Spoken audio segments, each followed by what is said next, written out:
All right, continuing on with the build here, I've gotten to the part where we deal with shocks.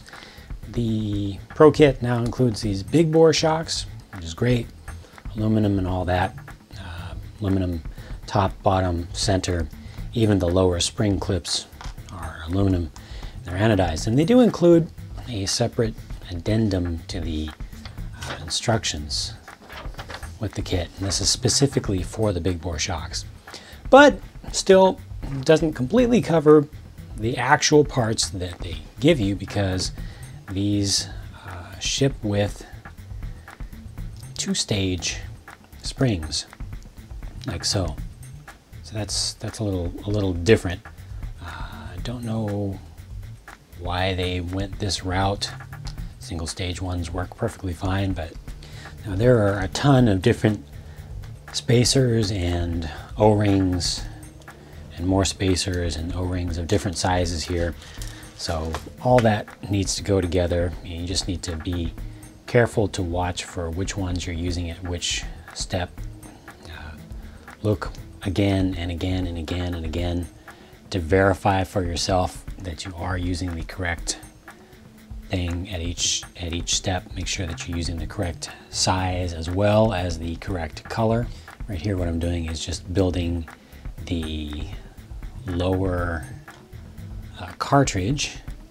That's all assembled. Now I just need to repeat that 4 times, and that's most of the work of building the shocks, except for, of course, filling them and topping them off. The pistons are attached to these nice titanium nitride covered or coated shafts with E-clips, of course. I mean, why stop now, right? But normally, especially on something that's called a Pro Kit for racing, they give you a whole set of different pistons for you to run your own setups and do your own experimentation. They don't do that here, which is odd and a little disappointing. If you have a 3mm tap, go ahead and use it on the shock eyelets, the lower eyelets, the ball ends down there, because I just went ahead and installed one of these, and I really had to grasp the bottom of that shock shaft firmly with my needle nose pliers, and that was just not the amount of pressure that I want to put into that thing. So thread these at least halfway through. They have these nice knurled collars for adjusting the preload, and they're already, all of them they come all the way on, so it's minimum preload but good to go, except it's not good to go.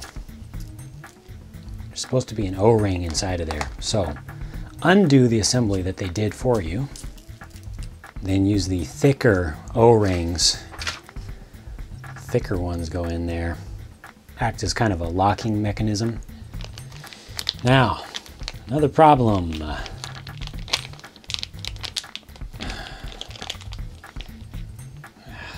This is the bag that has the oil for the shocks. This one just blew up in here and dumped about 1/8 of its contents into the bag. And then there's some pinholes in this bag, and it just kind of spread out throughout the entire thing. So, and I'm going to use oils that I already have. I looked it up on a conversion table online and found that the 200 oil is equivalent to Losi 20 weight or associated 17.5 weight. I also learned that the rear shocks on these by default, folks have said that there's too much pack with the stock oil. It needs to be even thinner. May need to actually, some folks have actually drilled out the holes. I believe that may have been on the previous shocks. I didn't look into it well enough, but what I'm going to do is start with 20 weight, which would be stock up front, and then for the rear I will go with mostly 20 weight and put in just a small amount of 10 weight to just thin it up just slightly. Nice thing about using lighter weight oil is that the bubbles bubble up to the top more quickly. No worries, there's going to be a lot more drip pretty soon because these get built as emulsion shocks. And that means basically one thing. That one thing is lots of mess. So here goes with the big flip trick and the big mess. And it's dripping all over the place. And I hate this. Make sure that these don't get hydro-locked. You gotta kind of bleed them out a little bit. I personally tend to build my emulsion shocks with minimal rebound. I like to use springs as springs and shocks as shocks. And I also don't like to have them hydro-locked at a certain point that's going to be within the operating range of motion, because I don't want to put a whole lot of pressure on the seals. I don't like my shocks to blow out if I take a particularly tough, hard landing. So not a lot of rebound from me. That's just my style. But as I emulse these up, see, it can still successfully compress all the way. I mean, there's going to be the lower retainer there, so it's not, doesn't need to go all the way. I can push it in, but it starts to lock up a little bit there. But see, not much rebound, but there's so little air in there. And I'll just repeat the same thing again.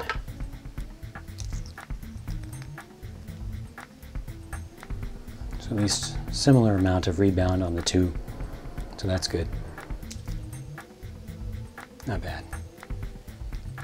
Very, very similar rebound, which means that these are built similar to each other, which is good. That's the minimum that you want, is an even, look at that. You want them to be even from side to side. Now I'm going to take this whole pot of mess. All right, there we go. Got those cleaned up.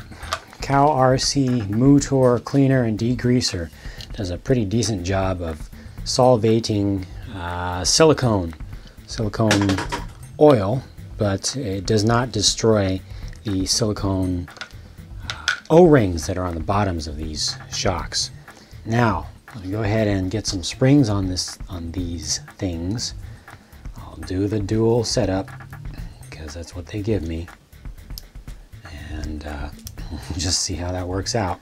Yeah, see, these dual rate springs are not doing much because the tops, no, that's completely useless. They might as well have just used a single rate spring, because the tops are not compressing fully until the entire thing is compressed fully. Might as well have just used linear springs. Just use your shock angle, your mounting geometry, to determine your progressiveness. That way it's also easier to tune. But oh well, they did what they did. Now, I'm getting a little bit of rubbing here, which is odd. Oh, it's not rubbing, it's actually just sliding. It's that center retainer part. It's being pushed to the side just a little bit, and then it's rubbing. And when it gets to the point where I've got the threads on the outside of the body, and then it kind of goes bleh. Instruction manual strikes again. The picture shows you the installation of the front shocks from the front, and they don't show you which hole the mount should go into. Kind of makes it look like it should be the outer hole, but if you use the outer hole, there's no droop whatsoever, none. The lowest that it'll go is arms level. So I'm using the inner hole so I can at least have a tiny bit of droop. I mean, I want to have some. Oh, as it turns out, for these upper mounts, arg,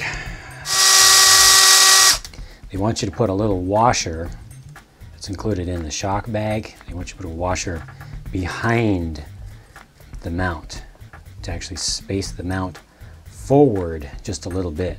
Now I find that interesting, a little 2mm thing. I find that interesting because the other mounts, remember I showed you earlier in the process that there were other mounts included with the older bags, not the new shock bag, but the normal kit bags. There were two mounts that were in the bag for the rear, for use on the rear, that are a little bit longer. So these are a little bit shorter, but then you put on spacers, which makes them effectively longer again. However, those mounts that I got that were a little bit longer, built in with the kit, were actually numbered to 2. There were only 2 of them. Of course, you need 4 mounts. So if this kit had not come with these 4 mounts for the big bore kits, then I would have had only 2 mounts and none for the front at all. And those are not parts that get removed from a kit, so I believe that was just another packing mistake when this kit was put together, that they missed 2 of the old mounts that should have been there.